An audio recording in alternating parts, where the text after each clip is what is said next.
Hello, my name is Lisa Richer, and we are here today to talk about person-centered planning. We are here through a grant from the Maryland Developmental Disabilities Council. We're teaching how to plan your life to everyone who wants to learn in Maryland. Thank you for coming today. So let's take a minute and introduce ourselves. So as I said, I'm Lisa Richer. I am one of the trainers today, and I am the mom of two neurodiverse learners. I am the founder of Journey to Bloom, which I am a neurodiversity consultant, providing supports and services to bring simplicity to the neurodiverse learning journey for parents and educators of neurodiverse learners. And I am a person-centered planning trainer.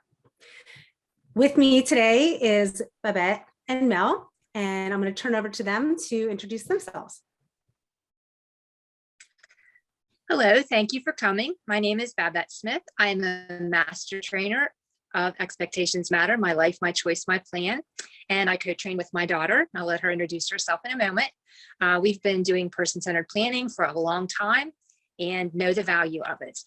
I am the owner of Intentional Supports, where I am a support broker, and I work with individuals throughout West Maryland who are self-directing their services. And this is my daughter. She is my co-trainer, and I'll let her introduce herself. Would you tell them your name, please?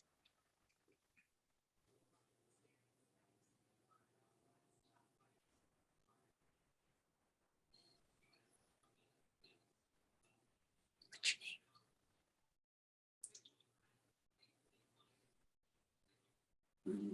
Melanie, that's right. This is my daughter, Melanie Smith. She is the pilot of her, we call it her red carpet life, where she is in control of her person-centered plan with support from her team. So we'll pass it on and see if our participants will introduce themselves. So my name is Joseph Anastasio, and I am a clinician and an advocate for people with disabilities. And I also am a trainer here with Expectations Matter. And I'm the loving uncle of two young boys who are diagnosed with autism. And I'm Christy. I'm calling from Baltimore. I am happy to be a support broker for people who self-direct their services in Maryland. And excited to be here today to learn. Thank you. Thank you, everyone. Okay, so we are, we are going to talk about you in this training. You are the person or the family using the service and planning for future. There are other people that might be in your team that support and trust you. And those people could be family, friends, support staff, legal guardians, someone close to you who has worked with you, with the government to become your guardian, and others. All right, so definitions and warm up. I would like somebody in the audience, somebody that's in here with us going through it, to call out the definition for the words. Thank you. We're going to use a whiteboard here. It's okay not to know these words. We'll make sure we go over them a lot. What does advocacy mean to you? Support. Very good, Joseph. I would say What else? Speaking up for yourself or for someone else when something is important to you. Absolutely. Absolutely. So, and that is it. It's speaking up for yourself or someone else. Now, what does self-determination mean to you? I could live my life the way I want to. Anything else? Okay, that's good. That's good. What does inclusion mean to you? Everybody all together. Yeah, with and without disabilities, right? Everyone together. Excellent. It also means And belonging. belonging, absolutely, definitely. Thank you. Finally, what do rights mean to you? I could vote. Can vote. And I see Okay. Christy has vote behind her in her picture there. So that's important to her as well. Yeah, something that people have just because they're people, like these are human rights. Absolutely. The right to have choices. That's something I like too. Yeah. Yeah. Mel thinks it's very important that she has the right to what, Mel? Get. Good. To get French fries. So that she feels that's an important right. I am with you, Mel, 100%. French fries and ice cream. For sure.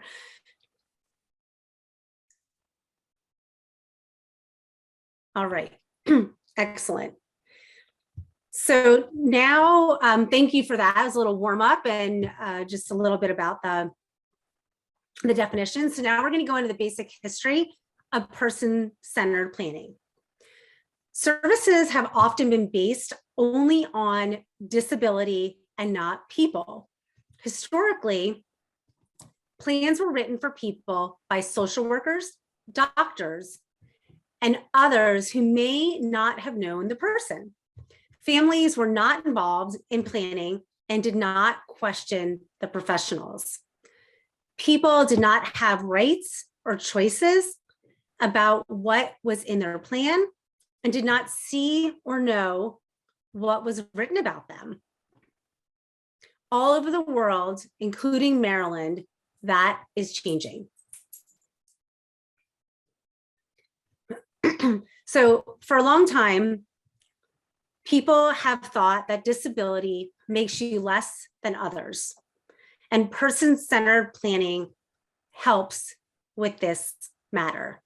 The picture you see here is of Cody Drinkwater, and I'm going to share a little bit more. Person-centered planning was developed because people with disabilities find it difficult to get the basic services, opportunities, and experiences they want or need.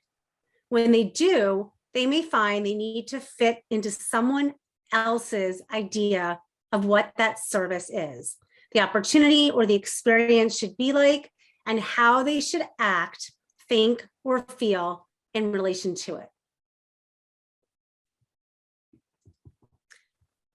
To continue, the history of person-centered planning, it has its roots in normalization and independent living movements grounded in a social model of disability. Its strength-based approach, ideas that date back to 1959, and early examples of community integration and early ideas of living your best life. And I love that statement, living your best life. So the history of person-centered planning as we continue is a person-centered planning tool first developed and used around 1972 to help understand people's capacities, the most someone can do or take, and their worth as citizens.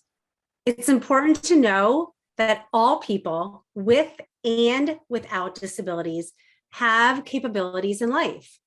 There are things some of us are really good at and things that we're not. In Maryland, person-centered planning projects have been historically well supported, which is something I didn't know early on. With person-centered planning, it's an ongoing process that begins with the understanding that all people have the right to live, work, play, and pursue their dreams in their community. People have the right to figure out, decide on, and pursue what is important in their lives. Each person has a unique definition of what's important to them. This is completely different for each person and family. Many people also have family and others in their lives who play an important role. They may help you look at new opportunities and ideas. I'm going to pause for a moment and see if there's any questions. What if someone on my team doesn't believe that I have the rights to do the things I want to do in my home and my community?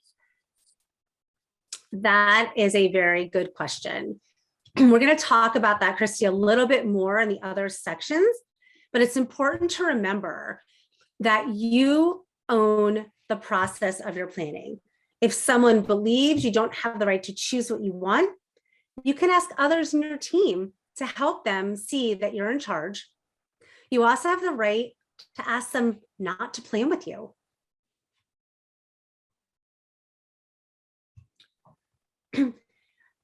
Person-centered planning is a process that is directed by you to form a plan for your life. Develops a plan for now and for the future. It's one that can be changed anytime you want. It's about aspects of your life you choose to plan for. It's one that shows you are responsible for your plan and that other people may offer to help and should carry out their commitments for your plan. You have the power, which means you're involved and in charge. Your family is involved and may be in charge if you choose to put them in charge. You may choose to have others involved and not in charge. And you choose how long, how often you meet in your planning process.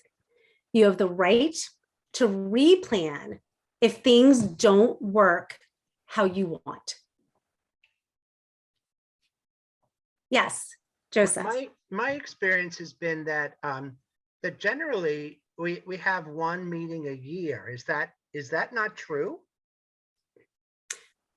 For the planning? Yeah, well, that's what you've seen. Okay.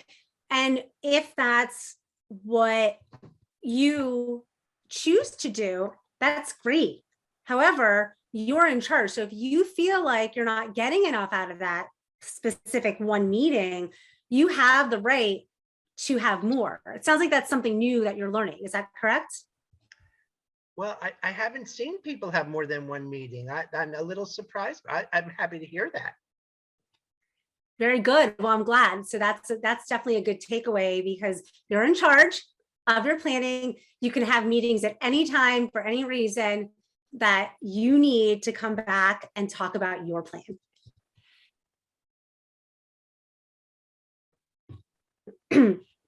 Great question. All right, so now we're on to support and self-advocacy. You have a right to support and self-advocate in your planning process. You may want to lead your plan versus someone talking for you. You may choose to have help or to choose someone to lead instead of you. You can also have family advocacy speak up, the right to have someone advocate for you or with you. We talked about advocating. It's for you and with you. You may have training to help you advocate, to speak up for yourself, and have those around you support you as you wish.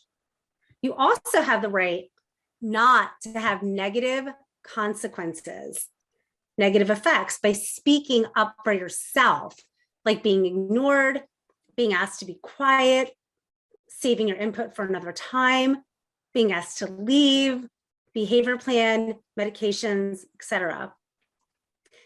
You may choose how long and how often you meet in your planning process.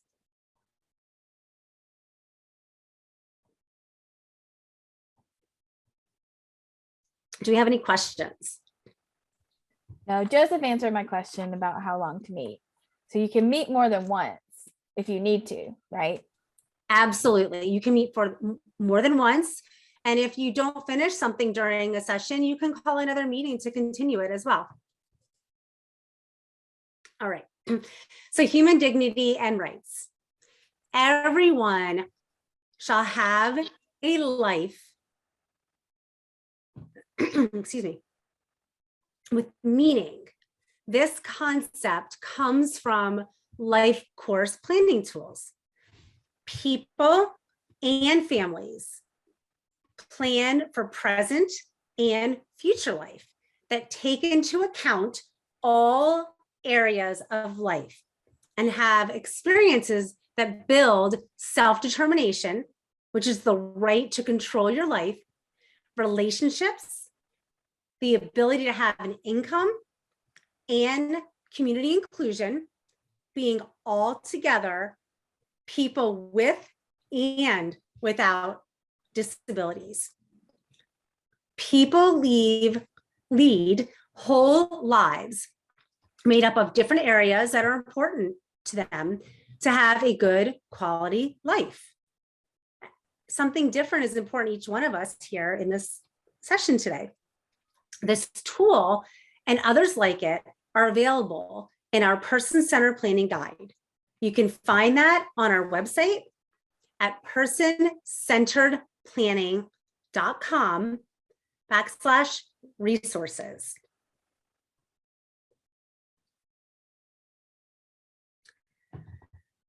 Everyone has the capacity to make decisions and can be supported to do so. Nothing about us without us is a slogan used by people with disabilities and others to communicate the idea that nothing should be decided by other people without the full and direct participation of members of the person affected by the decision. People can assist if you want them to, but not make decisions for you and your family because you're in charge. So in supporting decision-making principles, everyone has a right to make their own decisions, especially about things that affect them. People with disabilities have a right to be their primary decision maker. Good decision making is a skill that can be learned. SDM should be available to all who choose to use it. Everyone has a right to fail without serious injury or loss of rights. All people need help making decisions. I know I do. We are all diverse. We all make decisions individually and with support. Everyone has the right to make decisions about the things that affect them. Capacity to make decisions must be assumed. Every effort should be made to support people to make their decisions, and capacity is decision specific. Additionally, people have the right to learn from experience, the right to change their minds, and the right to make decisions other people might not agree with, because this is your plan.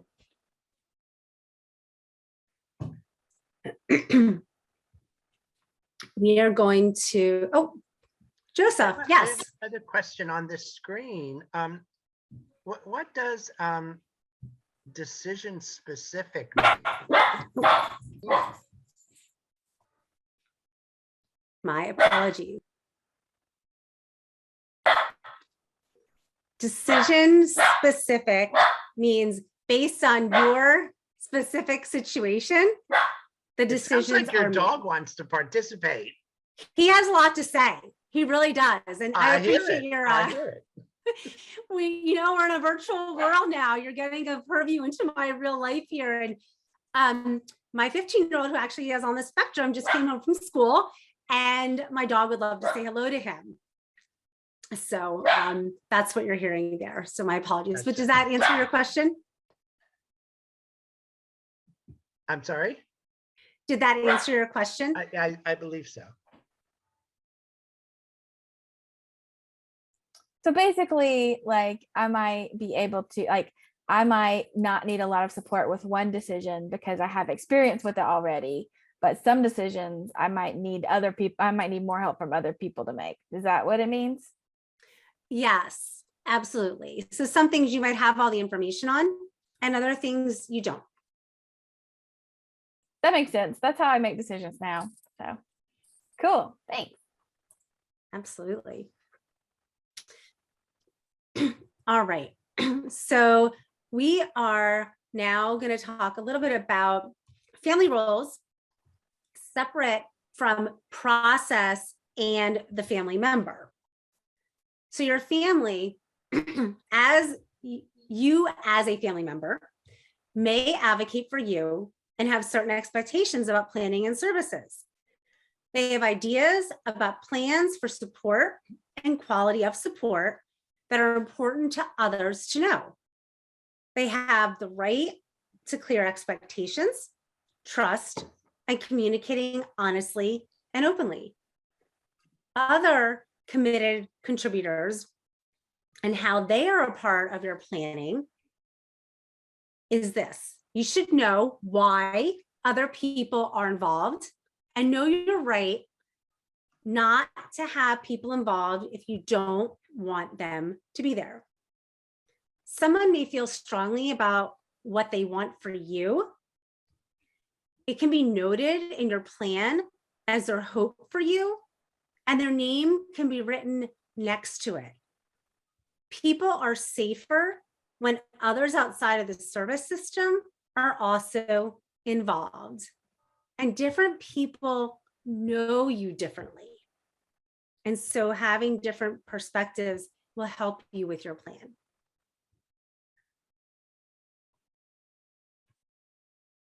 Communication. Now, this is really important. We believe that every single person in the world communicates. Even if people cannot speak, they have something to say. So if we believe that and work from that premise, from that place, then we work differently. Our approach to influencing others, how we support a person, how we are when we notice others aren't on the person's side. All of that is taken into account. What are ways to support people who might not communicate verbally?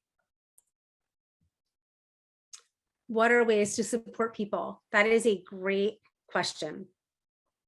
There are many ways to do this. And the first step is always to know the person really well, because when you know them well, you can see the subtleties and how they respond to different suggestions or changes. I have an idea. I was a teacher once, and I was teaching my students how to go into a restaurant and order something, like at Burger King, one of those fast food places. And so a couple of the students, they didn't have speech, they didn't use words. So we made a picture book. And those pictures, like there was one for a hamburger, there's one for French fries, one for soda. And so the person was able to bring that book up and show the cashier what they wanted to eat.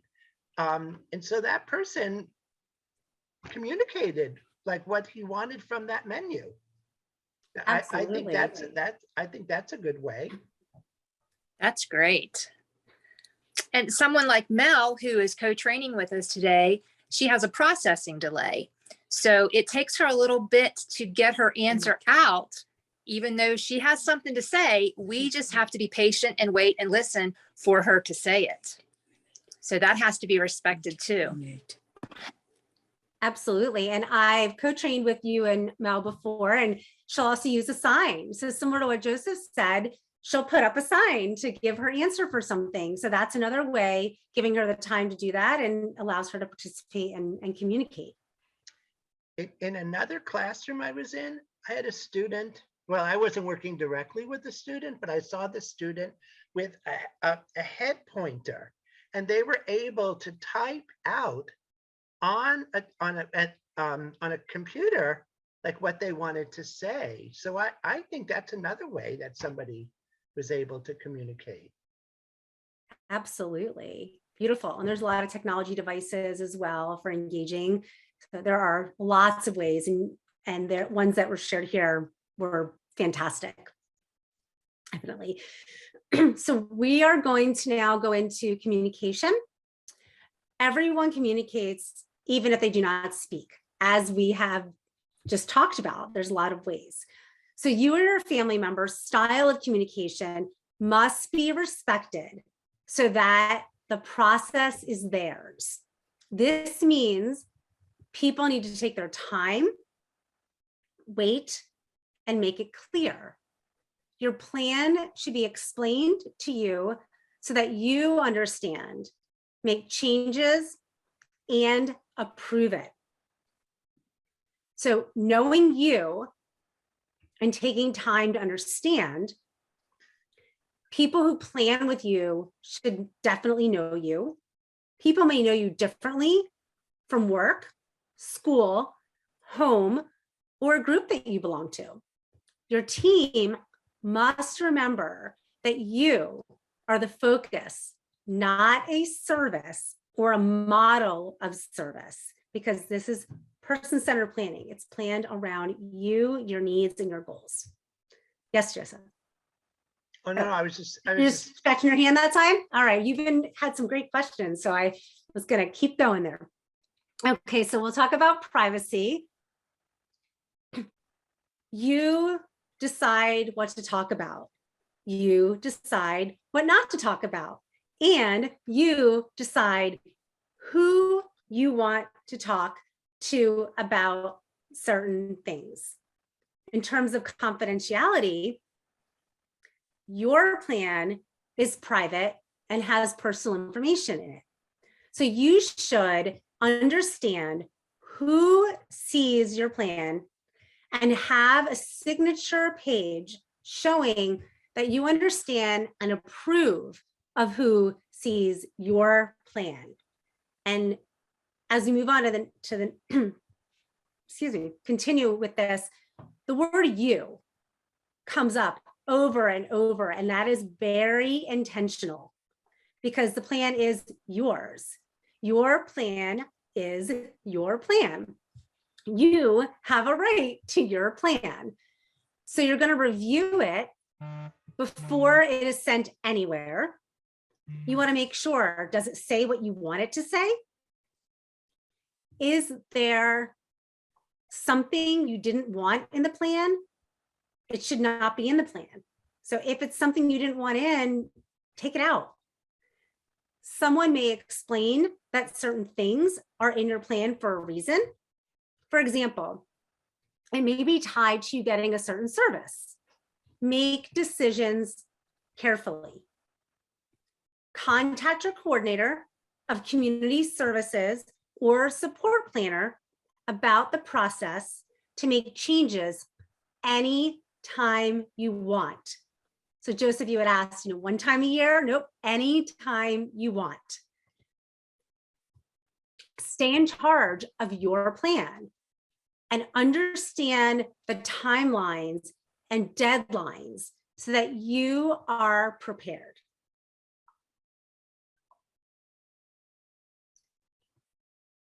So let's review. What basic human rights are important to you? Voting. It's really important to me.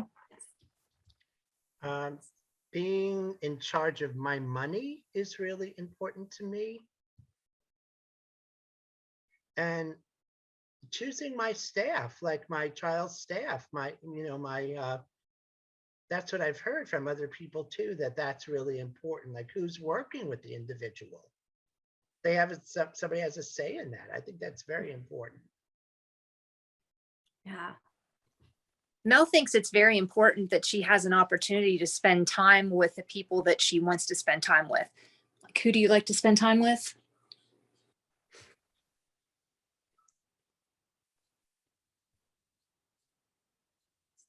Susie. Yeah, her friend Susie. So that's Cool. important to her. To go in her car. That's right. Mhm. Absolutely. Friends are very, very important.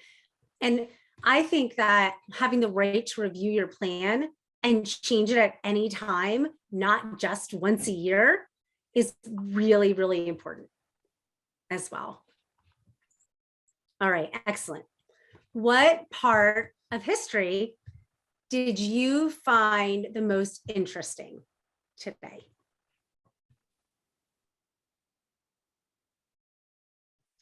I know I've been talking a lot, but I think the fact that this goes back to the 70s, I really wasn't aware of that.